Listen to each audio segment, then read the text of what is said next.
Well, hey there, Southern Oregon. Welcome back to the Real Estate Show. So glad you could join us again today. I'm Alice Lema. I'm a broker at John Scott Real Estate here in Southern Oregon and your host of the Real Estate Show. Today, we're going to be talking to Guy Giles and Beth Rodriguez of Mutual Omaha Mortgage. They come on the show the beginning of every month, bring us up to speed on what's happened. And we had more stuff with the Federal Reserve. Interest rates are very, very volatile. And Guy Giles and Beth Rodriguez will kind of enlighten us of what's happening and what to expect next. They're also bringing with them Russell Brown of State Farm. And Russell Brown of State Farm, we're going to ask him some questions about how to be safe over the holidays, what kind of insurance issues can happen in the winter, and then also get an update from him regarding homeowner policies and such for our real estate.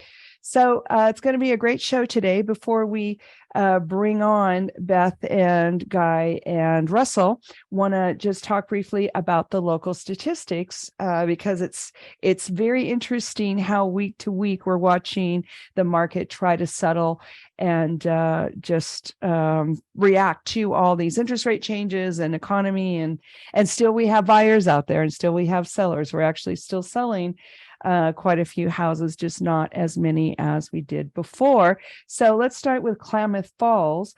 Klamath Falls, year-to-date sales are down. The number of sales are down 12%, but the prices in Klamath Falls are up 8%. Now, we watch this every week. It fluctuates a little bit.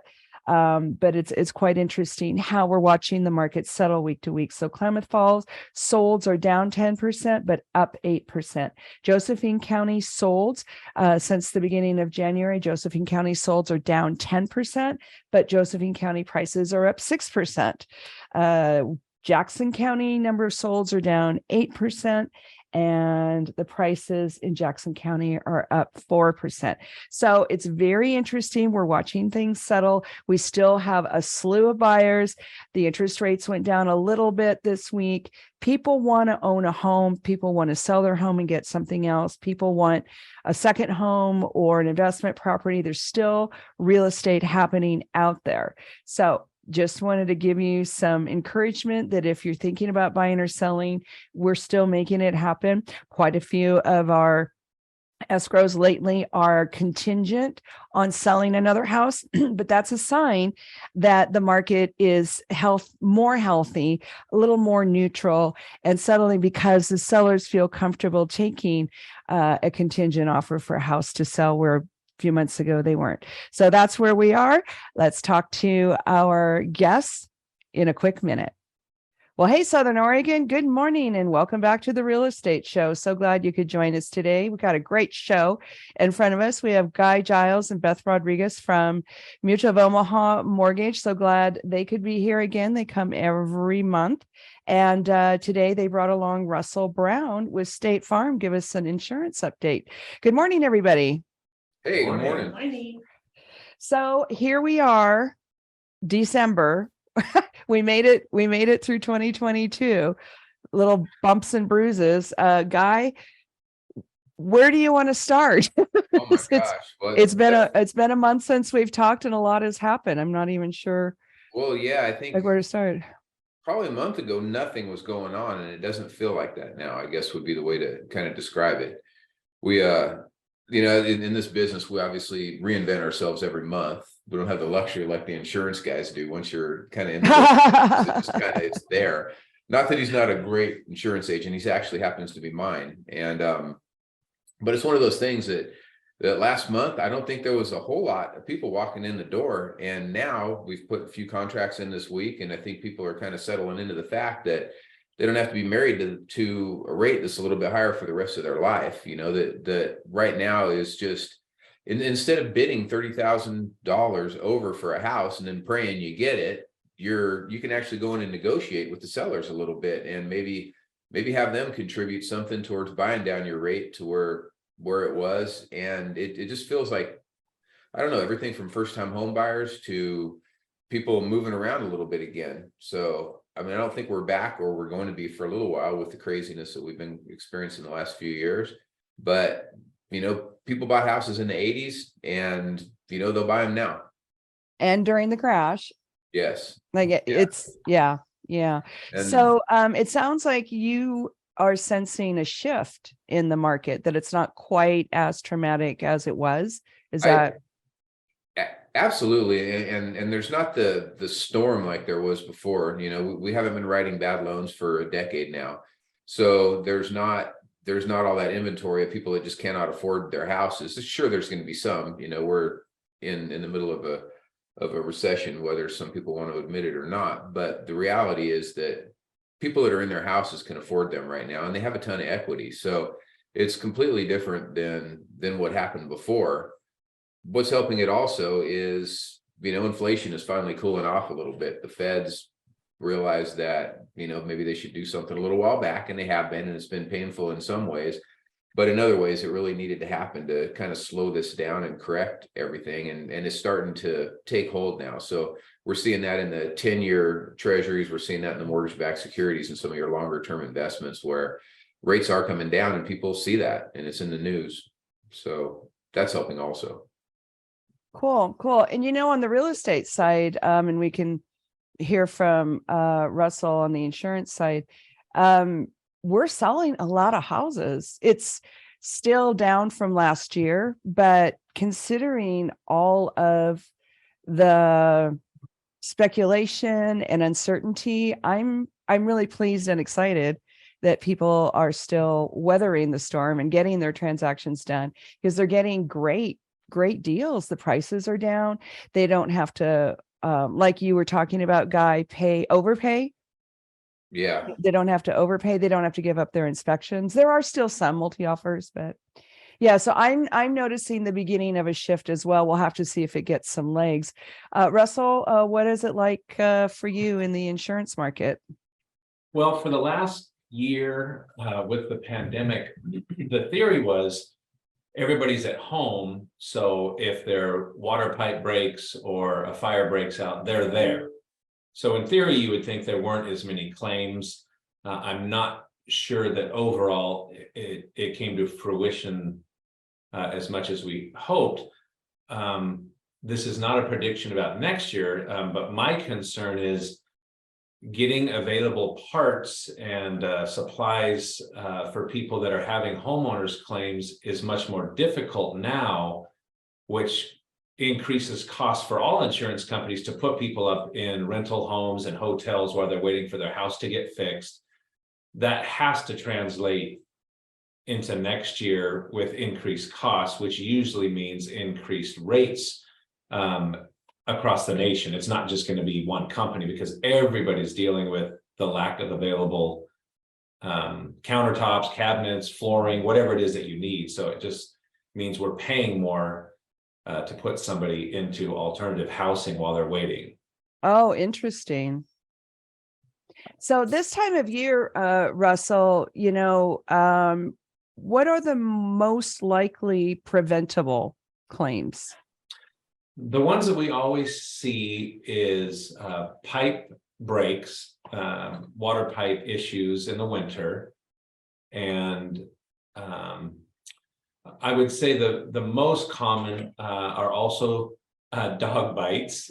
So people that need to be careful with their animals, and but usually it's fire and water pipes bursting. Those are your two main ones. And yeah, every winter we send out emails and letters that say, hey, protect your pipe, put the little hose bib covers on, and whatever a homeowner can do. But that just seems to be what it is every single year. Do you ever get like a dog that's playing with matches and then bites a water pipe? I have not had that, but I've had some very strange ones. Can we hear about some? What's that? Oh, go ahead. Sorry. Well, I'm trying to think. Some of the stuff we're dealing with is mice that come in and chew, which then creates the problems because they're under the house, and typically certain rodent type damage is not covered, but sometimes resulting damage, they'll chew through the new more plastic piping instead of the old style, cast metal. iron. Now you've got some plastics, and So they chew through that, then you have a water leak underneath, and you hope you get to it before it causes too much damage. And then what other kind of damage do rodents do that you get claims for this time of year under the house? Well, a lot of that isn't covered with most companies because with your car, it is, rats get in there and chew wiring in your car. That's covered, but typically with homeowners, it isn't. Probably because it would increase costs so much because people deal with that on a regular basis. But I think a lot of people don't know that happens, that rodents, even in a finished garage. Yeah, they get into the insulation and make their nests and get into the heating and air ducts and make a nest and chew holes in it, and then you find it when it's a problem, and you can patch them a lot of times and repair it. It's not usually anything that's drastic. It's just a nuisance. And you don't know it's happening. That's why we're so glad you're here today. We're talking to Russell Brown of State Farm, Guy Giles and Beth Rodriguez of Mutual of Omaha Mortgage. Russell, the other thing you mentioned was fire. Since it's the holidays, what can people do to be more careful, more preventative? Well, Christmas trees, I'm sure across the country are a big deal. I've only seen a few Christmas tree fires in my 21 years, but I think people like to leave them on all day long and into the evening, and then most people I think shut them off when they're sleeping, but others like them on all the time, and that's fine. Are you not supposed to do that? Well, some would argue that you've got a lot more electrical things plugged in, which can, I suppose, increase the chance of fire, but I don't know. I think the more things you plug in, the greater the chance potentially, but that's usually, people are building, if they still have building fires and they don't have the right protection in front of their wood stoves. And so a spark jumps out and gets the carpet. We get a handful of those, or they don't clean their chimneys once a year. And sometimes that can do a flue fire, which happens on occasion. So a lot of it's maintenance. If you do the proper maintenance, then you avoid a lot of those issues, especially older homes. Yeah. Or a home you haven't lived in very long and you don't know. Yeah. So yeah, interesting. Going back to the dog bite, I haven't heard that one before. So first of all, is that covered, Russell? It is covered under your liability coverage. So I can't tell you how many times in my life I've heard people say, "Oh, she would never hurt anybody. She'd never bite anyone," or, my dog doesn't bite. But dogs do bite. And, a lot of times it's people that don't know. A lot of kids don't know how to be cautious. And so they'll just want to pet this fluffy thing that's just standing there. And some of us that are older see a certain type of a dog that doesn't look super friendly, we may not go up and just stick our hand out and start petting. Yeah, because we know what happens. That's probably another thing to think about when you're picking your breed of dog too. I mean, it could affect your insurance, can't it? It does with some companies. Does it really? And I will say with State Farm, we don't care about the breed. We only care if the dog bites. Yeah. So Okay. And then we're okay with all dogs, just not the ones that have bitten someone. That's where it's an issue. Okay, well, that's good to know. That's super good to know. And then also when people are out looking at homes, if you're shopping for a home, if you're selling a home, a lot of sellers will say, well, I'm going to leave, but my dog's going to stay here. And it's like, no, because there's no way we can be responsible for that. And if you're shopping for homes, don't bring your pets. We have people do that and they try to carry them in the house. You can't do that. It's somebody else's house. Plus they might be allergic and other stuff. And then try not to bring your children to the home showings just because they are so fast. Things can happen so quickly.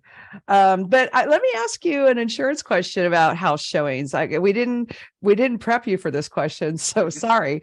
But if you're selling your house and showings are happening, what happens if their kids break something or?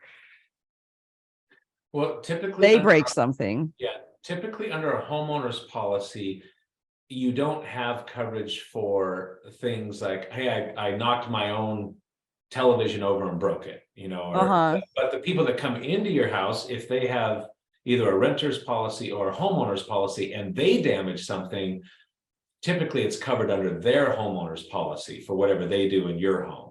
But your own homeowners probably won't cover, hey, my kid was in your house and broke one of your antiques, then your own insurance company is probably not going to cover it, but you'd go back to the person who caused it. And interesting. And if you are selling your house and you leave your dog home, your insurance agent does not want that phone call that the dog bit somebody.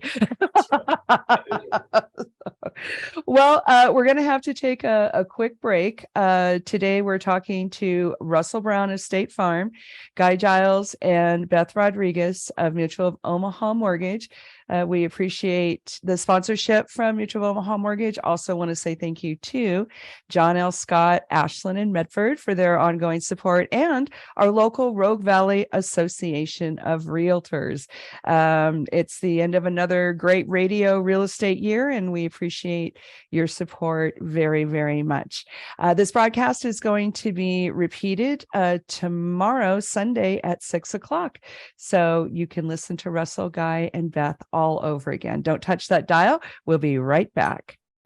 Well, hey, everybody. Welcome back to the Real Estate Show. I'm Alice Lema. I'm a broker at John L. Scott here in beautiful Southern Oregon. And today we're talking to Guy Giles and Beth Rodriguez of Mutual of Omaha Mortgage, and also Russell Brown from State Farm. Thanks for coming on the show today, guys. Well, thank you for having us back. Russell, right before the break, we were talking about some insurance stuff and houses, house selling, house buying. And then during the break, Guy mentioned something about FICO scores. You want to add on to that? Yeah. So when you're with your auto and homeowners insurance, Oregon, I want to say it was 20 years ago, we voted on this, whether or not to include your credit score with a factor of your rate, your premium. And after, I think it was 3 or 4 years, one of our vice presidents came out and said, we thought it was going to work well, but we had no idea it would be this accurate, that people with better credit scores, we don't know exactly why. I have my own reasons why I think, but people with better credit scores typically don't have as many tickets or claims, or and so I think that's the reason why they get a lower rate. And we don't penalize for medical issues and bills that you don't really have control over. It's pretty much just the regular consumer debt, not the stuff you have difficulties avoiding. And so over time, it just seems like if you have a better credit score, there's a correlation to responsibility on how you take care of things. And I know that sounds terrible, and there's a lot of people listening that are angry that I made that statement. So it's not in every case, but there is some sort of correlation to it. Otherwise, every company wouldn't be doing it. Yeah, that's very interesting. So it's kind of a behavior predictor. Yes. Your FICO score in some cases. Yeah. We're not being judgmental. We're just being matter of fact. We like data. This show is all about data. So yeah. Sometimes I look at a lot of, like you said, that you can't control. Oh yeah. And when we look at a ton of credit reports, and it's more rare to have somebody that hadn't gone through something during their life with credit than it is to find somebody that's never had a problem. I mean, pretty much everybody goes through something at some point or another in their life. So we understand that. Is there any kind of a cutoff where it's like, hey, 680, that's where it does it, or 720 or 740, or is it just no? And we don't even use those numbers. They won't even give us the numbers. They used to, but then they just got rid of it. It's just one of many factors. So they look at, have you had prior claims? Do you pay on time? What's your score? And it gives you an overall score. So you could still be really high in all these other areas. And I don't even know exactly what makes up the whole thing. So they have their own algorithm, it sounds like. Right. Yeah. I can tell you that Russell is really good though. When 2 months ago, bought the fastest production bike on the planet, and called him up. I was a little afraid to see what my rate would be, and it really wasn't as bad as I thought at all. So he has been my insurance agent for a lot of years, and he's really good if somebody's shopping for an agent. Oh, that's great. That's great. So going back to the FICO score, what are some of the things, Beth and Guy, that people can do to raise their FICO score so that they can have better insurance rates, better mortgages, and the whole enchilada? Yep. Yeah, definitely. I'll jump in there. Some of the things they can do, obviously, no late payments. A lot of people don't realize that just even one 30-day late payment makes a huge difference in dropping your credit score. So just being really careful about that. And also keeping the balance of your cards, if you can keep it 30% below of your maximum limit, that's going to help a lot. Of your credit cards? Yeah. And then having, that diversity of the trade lines is also helpful. What you don't want to do is go out and open a bunch of cards all at once and use them all to their max limit, because that's going to look, negative as well. The higher you are to using your maximum limit, the more negative it can be, because they're thinking, well, they're having to use your cards to pay things. So it's kind of like a fine line balance. Again, it goes back to those algorithms. There's so many things that go into it. So I know it can be quite complicated, but those are definitely some of the, few things that you can do to increase that as well. So in this kind of real estate market, one of the things we were wondering was how many houses would we sell this year? Were the interest rates really going to crater the buyers and nobody's going to buy anything? And here we are, people are still buying, including some investment properties. So when you guys are talking to people about that, what are you hearing from your clients about their feeling on the market? Because it seems like there's a lot of misunderstanding of how bad it is or how good it is out there. Well, no, I don't think there's anybody that can argue that rents are up and for the foreseeable future. I mean, it's taking them forever to build houses. There's just a ton that goes into building new ones these days. So there's no way to really keep up with the demand even for rentals right now. So as somebody that owns rentals, it's a good time to do it. And I hadn't even really thought about that a lot, because I don't deal with a lot of investors. We have great products for them, but there's just people that kind of specialize in that sort of thing. And like you do, I know you're really good at finding people investment properties, but that said, it has come up 3 or 4 times lately where people that I know are buying investment properties right now. And I think that is so exciting. Is that here in Southern Oregon? Yes. Good. Yeah. Good. That's a good sign. Isn't that kind of an indicator? I would think so. I mean, these tend to be the more savvy people with their money, and they've just thankfully got, kept themselves in a position where you're not bidding up on a house. You're actually able to do your due diligence beforehand a little bit while you're going in to make the offer, and you're not coming back out of it thinking, don't know how that happened. I got too excited about that house, and now I just paid $25,000 more for it, and now all of a sudden it's not penciling out quite as well Right. as what I thought. We can't do that when we're doing rentals. It has to pencil. Yeah, and I don't know what would motivate somebody to buy an investment property right now. Russell might have bought one. I'm actually closing on one today, my first. And Oh, congratulations. yeah, I have several friends that I get so much information from friends. It takes me a long time before I pull the trigger. And so I was about 2 months ago talking to friends who have rentals, like, man, now's a great time to get in because prices, people aren't having a bidding war. There's more inventory and less buyers, and interest rates are up, but they're not always going to stay up, and all that kind of talk. And I just kind of stumbled onto one, and my wife and I looked at it, and then you get into that emotional thing, like, do we really want to do this? I want you to hear that, folks. We all have that sleepless night or two, no matter how many properties we purchase, right, Russell? Yeah. And so I've had other people where I get a little apprehensive. They're like, it's gonna be okay. So we're just doing it, and Yeah, a year from now how it goes. So I'm curious though, and we don't want to like breach any privacy, but the property you're closing on today Mhm. that you're going to have as an investment, does it already have a tenant in it? No, we're looking at the alternative ones. We have an Airbnb right now at our house, and so since we've got some experience with that, we're going to do the same.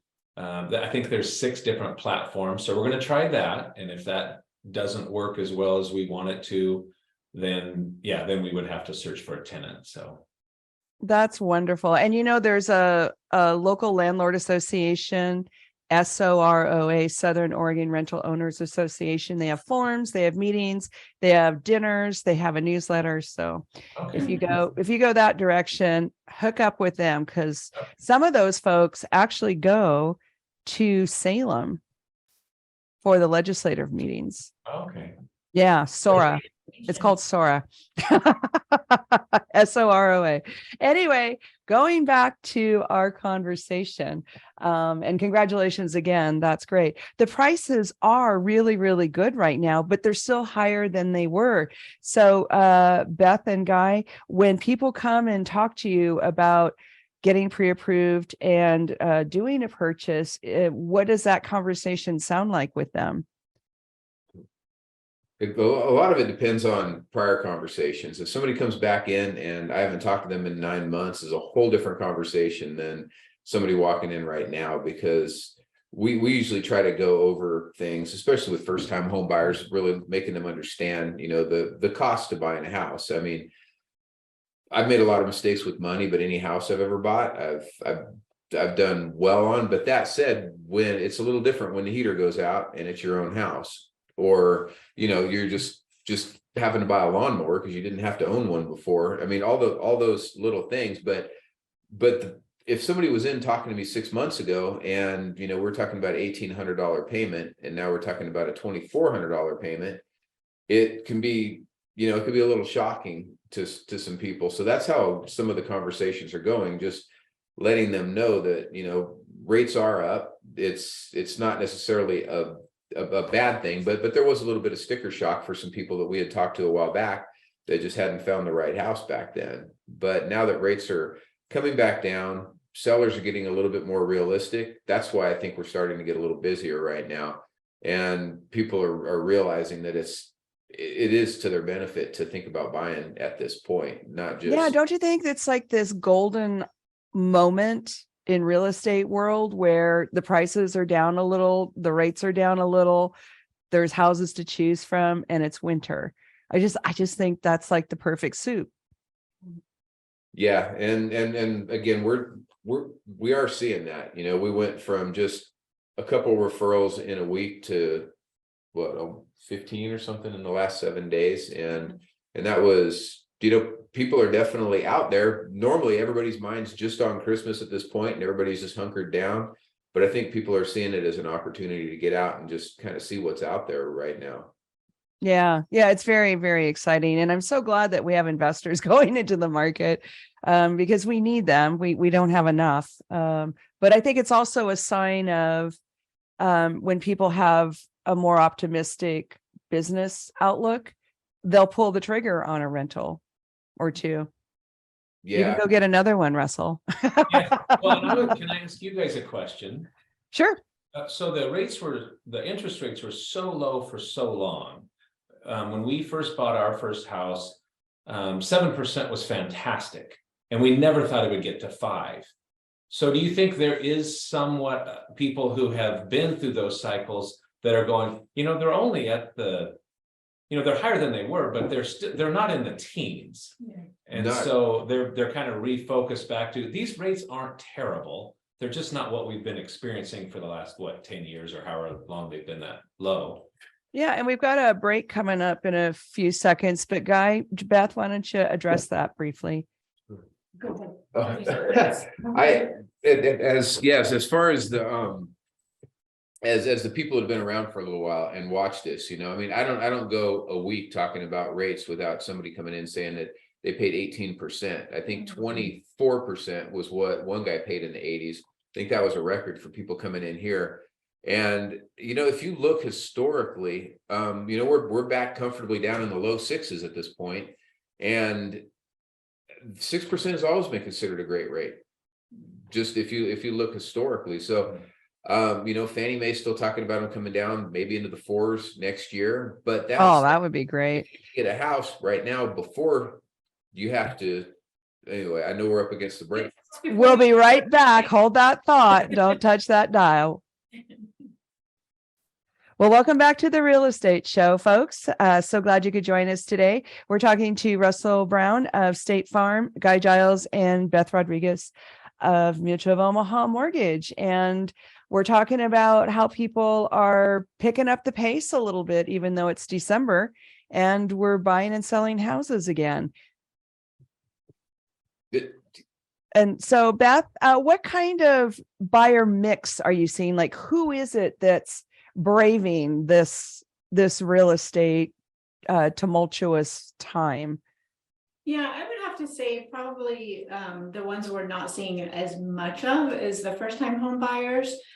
Just because, when rates did go up, they got a little bit priced out of the market. Some are starting to come back now too, but we are still seeing, people that are just moving. They're, wanting to upsize, downsize, moving, into the state, moving out of the state. We've had a few of those. And then also just the investors, getting some rentals still going on. So still a really good diverse mix of buyers. We're hoping to see more of the first-time home buyers being able to come back in now that the rates are, getting a little bit better, and hopefully throughout next year to continue seeing that as well. And don't you think this is a good time of year for first-time home buyers to get pre-approved? Because it's kind of quiet. They can work on their stuff if they're not quite ready. Definitely. And also too, it's a great opportunity to let them know, when tax season is coming up, if you're right. That refund back, save it, don't spend it. So it is a great time for them to be able to prepare and get some things in order, take a look at their overall scenario and give them some tips how to get ready for the new year. Because I do hear that a lot too. It's like, we're thinking in January, we're thinking in, getting ready by the end of the year. So for some reason, I think the new year helps to bring in kind of like new perspectives and plans that they want to do for the future. Yeah. Well, and some people are just, especially the first time home buyers. I don't know about the ones you guys are working with, but the ones I'm working with, a lot of them have more than one job. Yeah. They're really, really hustling to get that down payment. And getting a down payment is one of the worries first time home buyers have. So can you kind of tell the audience where people are getting their down payment? Besides saving, like there's a lot of different ways to get a down payment. One really good place is family. You're able to gift money. If you're buying an investment, there are different rules on that as far as you having some of your own money. But if you have a parent or somebody that might have a little bit of money sitting in a checking account, I mean, even though you're getting paid a lot for having that just sitting in the bank right now. Not you might as well help out your kid and get them into an appreciating asset. So we are seeing a lot of families helping out the kids as far as that goes. And I think one other thing that kind of speaks to what Beth was talking about, getting ready right now, is because credit score is such a factor. And I swear I'm going to do a segment on it maybe next week or something, where we talk about it, because if you just walk in and you come see us the day that you found the house of your dreams, it's not as good as coming in and seeing us a month or two early. So even if you think you're not ready right this second, come in and talk to us. And the more we can prepare you, there are things and steps that you can do. For one, if your payment right now on your rental is $1,500 a month and your new house payment is going to be $1,800 a month, pay yourself that $300 right now. Make it kind of a practice thing for the next few months while you're doing this. That way you mentally know that you can do it when you did it, but it's just a good way to practice spending that little bit more while you do it. I mean, while you're looking, rather than that day, now all of a sudden you're bound to this higher payment. So having the conversations about credit scores, how we can help you with that, how you might be able to save a little bit more money. let's talk now and get you prepared for 2 months from now or whenever you think you're going to be ready. Because the more groundwork we can do right this minute, it doesn't cost you anything to come in and see us. We can just help you with those steps. And you'll feel better. That's the other thing, is when you're a first-time home buyer, there's this disbelief, I guess. I don't know quite what to call it, but once you talk to the lender and you have a plan of action and a timeline, you feel better. And then you know it's really going to happen. Until you really sit down and have that honest nuts and bolts conversation with you and Beth, then it's still kind of in the blue sky category, but it doesn't have to be. Yeah, and it's such a good opportunity to get your questions answered. And, so many, especially the first time home buyers, they have so many questions and they don't always feel comfortable to just go ask anybody. So that way we can create that relationship. You feel comfortable and safe and just really get your questions answered. That's so important. So just out of curiosity, Beth, on the first time home buyer appointment, how common is it for them to bring somebody with them? I'd say maybe, I would say maybe 40 having somebody with them, 60 not. It just really depends. Yeah. And also I see different things culture wise can be a little bit different sometimes too. Some will bring a little bit more family members, some not. So yeah, I do that's a good question. That's interesting. I haven't thought about that, but you do. Well, because sometimes if they know they can, it makes them more comfortable just getting that first appointment out of the way. Yeah, it's true. And we're always open. We just had, some yesterday that came in with their agent. Sometimes they want to bring their agent in and just feel more. Oh, their real estate agent came with them? Oh, yeah, and we're always open to that. Always, especially with first time home buyers. Yeah. Now, see, because of privacy, the real estate agents have to be a little bit careful because we walk that line, probably like the insurance company. There's only so much we're supposed to know. But I think that's an excellent idea. Yeah, we always encourage it. I've actually, when I get a 19-year-old or something, I'm just like, could you please bring your parent in with you or somebody that's been through this before? Not that I'll, do anything weird with them, but just an extra set of ears and from, somebody that cares about them, that can have, the conversations. And, I try to educate them, or we both do as much as possible, but just having somebody that's been through it, that's an advocate for you is a good thing. Yeah. Be really sensitive with that personal information. Obviously, if the agent's there, we're not going to blurt out their credit score, things like that. Right. So, yeah, we will adapt accordingly. So yeah, and the real estate agent won't repeat anything because we're, fiduciary people as well. But it's nice when people come, and I've had buyers ask their ministers, they might have a distant relative that's a real estate investor, kind of like what Russell's doing. And yeah, they just help to ask different questions and ask more questions and make everybody feel comfortable. Yeah, that's good. So, do you still have many multi-generational people right now? Do you have any of the buyers like older, younger?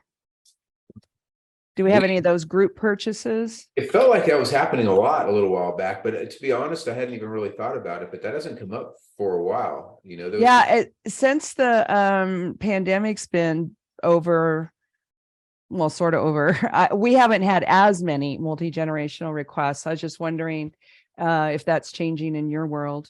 Yeah, we haven't had as many either as we were having. It seemed to be a lot more. Yeah. Hadn't even thought about it till right now. Maybe they had enough of each other during the pandemic. Be on our own. We need the space. Whether the pandemic was fake or real, too much time. Well, it's been another great show. Thank you, Beth Rodriguez, Giles, Mutual Omaha Mortgage. Thank you so much, Russell Brown from State Farm, for dropping in. We're going to have you back because there's more we need to talk about, but that's all the time we have. Have a beautiful weekend and we'll see you next time. Bye, folks.